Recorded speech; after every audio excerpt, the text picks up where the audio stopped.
তো এখানে দেখো এবারে আমরা মডেল সেট 9-এর মধ্যে এলাম। মডেল সেট 9 এখানে বলা রয়েছে যে সঠিক উত্তরটি নির্বাচন করে বেছে নিয়ে লেখো। এটা তোমাদের ভলিউম 1 দশম শ্রেণীর রায়মার্টিন যে প্রশ্নবিচিত্রা, সেই রায়মার্টিন প্রশ্নবিচিত্রা থেকে ক্লাস করছি।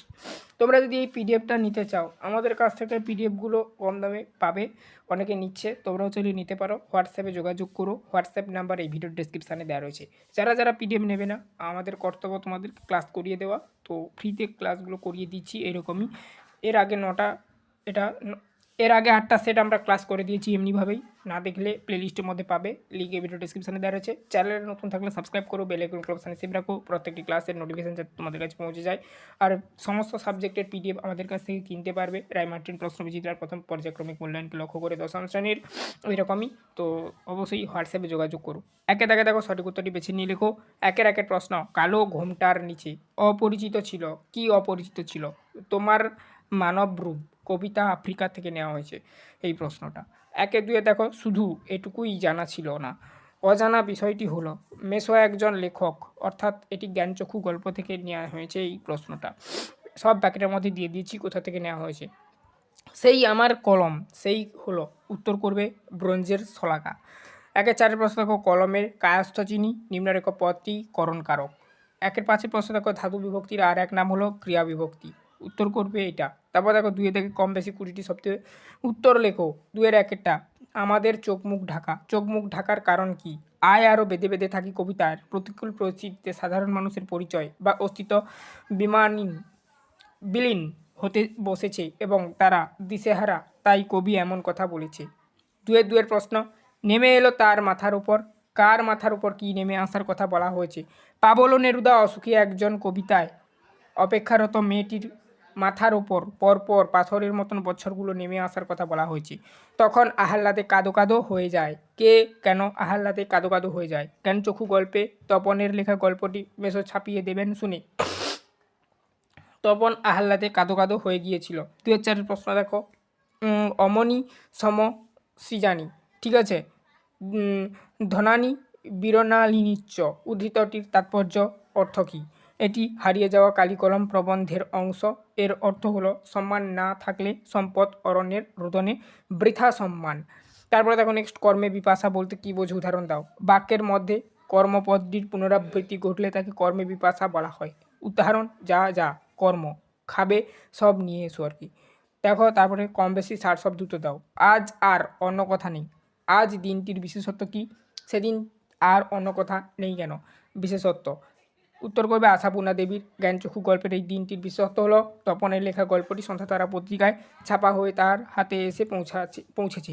কারণ দেখো দিনটির বিশেষত্বের কারণ কী? দেখো তপনের বাড়িতে তখন প্রবল উত্তেজনা। মেসো আর মাসি ওই পত্রিকা নিয়ে আসায় এবং তপনের লেখক হিসেবে আত্মপ্রকাশের ঘটনায় বাড়ির সকলে এতটাই মগ্ন ছিল যে অন্য কোনো কথা বলার অবকাশ ছিল না। 3-2 শান্ত হলুদ দেবতাদের শান্ত হলুদ বলা হয়েছে কেন? তাদের কি পরিণতি হয়েছিল? হলুদ বলার কারণ অসুখী একজন কবিতায় দেবতারা কয়েক হাজার বছর ধরে মন্দিরে ধ্যানমগ্ন অবস্থায় ছিল। শান্ত বলতে তাদের নির্বিকার অবস্থানকে এবং হলুদ বলতে তাদের প্রাচীনত্ব বা জীর্ণতাকে বোঝানো হয়েছে। পরিণতি যুদ্ধের তাণ্ডবে তারা মন্দির থেকে উল্টে পড়েছে এবং টুকরো টুকরো হয়ে ভেঙে গেলে তারা আর স্বপ্ন দেখতে পারল না। কম বেশি 150 শব্দে উত্তর দাও। 4-1 প্রশ্ন দেখো বলা রয়েছে আমাদের কথা কে বা জানে? আমাদের বলতে কবি কাদের কথা উল্লেখ করেছেন? তাদের কথা কেউই জানে না কেন? পরিচয় আয় আরো বেঁধে বেঁধে থাকি কবিতার কবি শঙ্খ ঘোষ আমাদের বলতে সেই সব সাধারণ সর্বহারা ও অসহায় মানুষের কথা বলেছেন যারা ইতিহাসের পাতায় ব্যাপ্ত অর্থাৎ বাদ পড়ে গেছে। কারণ ক্ষমতার লড়াইতে শাসকের দল বা ক্ষমতা বান্ডরা ইতিহাস নিয়ন্ত্রণ করে। সাধারণ মানুষ দুঃখ কান্না সেখানে স্থান পায় না। তাদের জীবন চিরকালই অবহেলিত ও উপেক্ষিত থেকেছে, তাই তাদের কথা পৃথিবীর মানুষ বা ইতিহাস জানতে পারে না। 4-2 হাই ছায়াবৃতা। ছায়াবৃতাকে তার সম্পর্কে কবি কী বলেছেন? সংক্ষেপে লেখো অথবা জাগো হয় হোক না হয় হোক, ঠিক আছে। তো এখানে জায়গার কথা বলতে বলা হয়েছে কীটা? বক্তার এরকম প্রতিক্রিয়ার কারণ বর্ণনা করো। ছায়াবৃতা কবি রবীন্দ্রনাথ ঠাকুর আফ্রিকা মহাদেশের ছায়াবৃতা বলেছেন, মানে আফ্রিকা মহাদেশকে ছায়াবৃতা শব্দের সঙ্গে তুলনা করেছে। বর্ণনা দেখো বনস্পতির নিবিড় পাহাড় আফ্রিকা ছিল আদিম ও রহস্যময়। সে ছিল কৃপণ, আলোয়া, অনন্তপুরের বন্দী। সভ্যতা যখন তাকে অপমান করেছিল তখন সে তার বিদ্রূপের ছদ্মবেশে নিজেকে ঢেকে রেখেছিল। 4-2 প্রশ্ন দেখো, ছাপা হয় হোক না হয় হোক। এখানে কি ছাপার কথা বলা হয়েছে? বক্তার এরকম প্রতিক্রিয়ার কারণ বর্ণনা করো। প্রসঙ্গ ও কি ছাপার কথা বলা আছে দেখে নাও উত্তরটা। এরকমই সব আমি পয়েন্ট আকারে সাজিয়ে দিয়েছি তোমাদের জন্য। যারা যারা পিডিএফ নিয়ে পড়ছে তারা জানে, যারা জানো না নতুন যারা অবশ্যই তোমাদেরকে বলে দিলাম পিডিএফটা কিনলে তোমাদের লাভ হবে। এখানে প্রথম ইউনিট টেস্টের সমস্ত প্রশ্ন কভার করা রয়েছে, ঠিক আছে। প্রথম পর্যায়ক্রমিক মূল্যায়নের যতগুলো মডেল সেট রয়েছে বাংলা বিষয়ের সমস্ত মডেল সেট প্লাস পর্ষদ প্রশ্নপত্রের উত্তর সমাধান করা রয়েছে পিডিএফের মধ্যে, ঠিক আছে। খুবই অল্প দামে আমাদের অফার চলছে এখন, তো নিতে পারো। প্রসঙ্গ কি ছাপার কথা বলা হয়েছে দেখে নাও।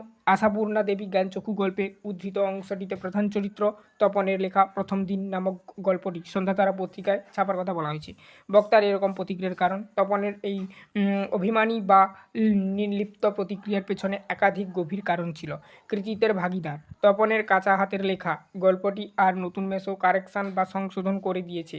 গল্পটি পত্রিকার ছাপা হয়ে আসার পর বাড়ির সকলে তপনের লেখনী শক্তির চেয়ে মেসো মহানুভবতা এবং তার প্রভাবের কথাই বেশি আলোচনা করছিল। আত্মমর্যাদার আঘাত, গল্পের সূচিপত্রে নিজের নাম শ্রী তপন কুমার রায় ছাপা দেখলে ও গল্পটি পড়তে গিয়ে তপন লক্ষ্য করেছে আগাগোড়াই কারেকশানের নামে মেসো সেটিকে নতুন করে লিখে ফেলেছে বা লিখে দিয়েছেন।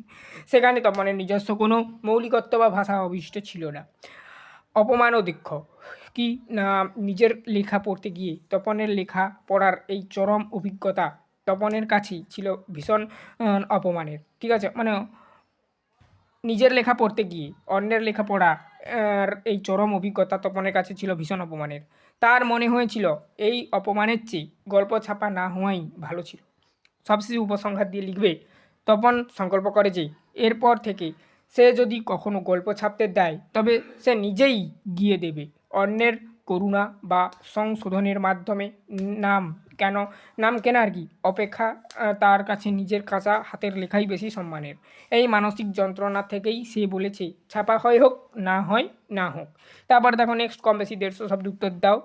5-1 প্রশ্ন দেখো, দোয়াত যে কত রকমের হতে পারে না দেখলে বিশ্বাস করা শক্ত। হারিয়ে যাওয়া কালিকলম প্রবন্ধে লেখকের কালির দোয়াতের বৈচিত্র্যের কথা লিখেছে, মানে যে বৈচিত্র্যের কথা লিখেছে তা আলোচনা করো আর কি। বৈচিত্র্য, শ্রীপন্ত তার ছোট্টবেলার বাঁশের কঞ্চি বা ঘাস দিয়ে দোয়াত বানাতেন। পরে তিনি মাটির, কাঁচের, কাঠের, এমনকি হাতির দাঁতের ও সোনার দোয়াতের কথা জেনেছেন। রূপভেদ, লেখকদের সংগ্রহ ছিল জেড পাথর, চুনি, পান্না বা শ্বেত পাথরের নজরকাড়া দোয়াত। কোনো কোনো দোয়াতের আকার ছিল নৌকার মতো, কোনোটি পাখির মতন। এই বৈচিত্র্যের প্রমাণ করে যে এক সময় দোয়াত ছিল শিল্পের একটি অংশ। 5-2 দেখো প্রশ্ন, কলম তাদের কাছে আজ অস্পৃশ্য। কলম কাদের কাছে অস্পৃশ্য? প্রবন্ধ অনুসারে অস্পৃশ্য হওয়ার কারণ লেখো। যাদের কাছে অস্পৃশ্য, বর্তমান প্রজন্মের বা কম্পিউটার ও কিবোর্ড নির্ভরযোগ্য ব্যবহারকারীদের কাছে আজ কলম প্রায় ব্যাপ্ত বা অস্পৃশ্য। কারণ প্রযুক্তির উন্নতির ফলে কলমের প্রয়োজনীয়তা কমেছে। মানুষ এখন হাতে লেখার বদলে টাইপ করতে বেশি অভ্যস্ত। ফলে স্টাইলাস বা কিবোর্ডের দাপটে সাবেক কলম তার কৌলিন্য হারিয়েছে এবং নতুন প্রজন্মের কাছে আপ্যায়ন্ত হয়ে পড়েছে, মানে বাদ পড়েছে আর কি। 6 কম বেশি 150 শব্দে উত্তর দাও। কোনি থেকে প্রশ্নগুলো দেওয়া হয়েছে। 6 জুপিটার ক্লাবের ক্ষিতীশের বিরুদ্ধে আনা অভিযোগগুলো কী ছিল? এগুলির উত্তরে ক্ষিতীশের বক্তব্য কী ছিল? অভিযোগ দেখে নাও। ক্ষিতীশের বিরুদ্ধে অভিযোগ ছিল তিনি একগুঁয়ে, উদ্ধত্ত এবং ক্লাবের শৃঙ্খলা ভঙ্গকারী। আরও অভিযোগ ছিল যে তিনি ছাত্রীদের প্রতি অহেতুক কড়া শাসন করেন। বক্তব্য ক্ষিতীশের দেখে নাও। ক্ষিতীশ শান্তভাবে জানান যে তার লক্ষ্য শুধু মেডেল জেতা নয়, চ্যাম্পিয়ন তৈরি করা। তিনি শৃঙ্খলহীনতাকে প্রশ্রয় দেন না এবং সাঁতারুর উন্নতি তার একমাত্র উদ্দেশ্য। 6-2 দেখো, 4 লক্ষ টাকা খরচ করে আপনি নিজের শরীরটাকে চাকর বানাতে পারেন না। বক্তার উদ্ধৃতে ব্যক্তিকে এমন কথা বলেছেন কেন? শরীরকে চাকর বানানো বলতে কবি কী বুঝিয়েছেন? প্রেক্ষাপট, বক্তা ক্ষিতীশ সিংহ সচ্ছল এক ব্যক্তির উদ্দেশ্য করে এটি বলেছেন কারণ শরীরচর্চা শুধু টাকার বিনিময় হয় না, এর জন্য প্রয়োজন কঠোর পরিশ্রম ও অধ্যাবসায়। অর্থ, শরীরকে চাকর বানানো মানে শরীরকে মনের নিয়ন্ত্রণে নিয়ে আসা। অর্থাৎ যখন মন চাইবে তখন শরীর যেন সেই কাজ করতে পারে। ক্লান্ত না হয়ে দীর্ঘক্ষণ পরিশ্রম করার ক্ষমতা অর্জন করাই হচ্ছে, আচ্ছা অর্জন করাকেই ক্ষিতিশ চাকর বানানো বলেছেন আর কি। এবার দেখো সবশেষে তোমাদের ছিল ইটুবি অর্থাৎ ইংলিশ টু বেঙ্গলি, যেটা হচ্ছে চলিত গদ্যে বঙ্গানুবাদ আর কি, চলিত গদ্যে অনুবাদ দেখে নাও। তোমাদের বইতে ছিল যেটা our life is short but we shall have to do মানে many things, human life is nothing but a collection of moments, so we must not spend a single moment in vain, to kill time is not short and life. দেখো আমাদের জীবন সংক্ষিপ্ত, কিন্তু আমাদের অনেক কাজ করতে হবে। মানব জীবনের মানব জীবন আর কি মুহূর্তের সমষ্টি, সমষ্টি ছাড়া আর কিছুই নয়। তাই আমাদের একটি মুহূর্ত বৃথা নষ্ট করা উচিত নয়। সময় নষ্ট করা মানেই হলো জীবনকে ছোট করে দেওয়া। তোমরা পড়ে নেবে, আমি তাড়াহুড়োয় বানালাম, ভিডিওটা বড় করলাম না, ঠিক আছে। তো এরপরের দিন মডেল সেট 10 দেখিয়ে দেবো উত্তরটা।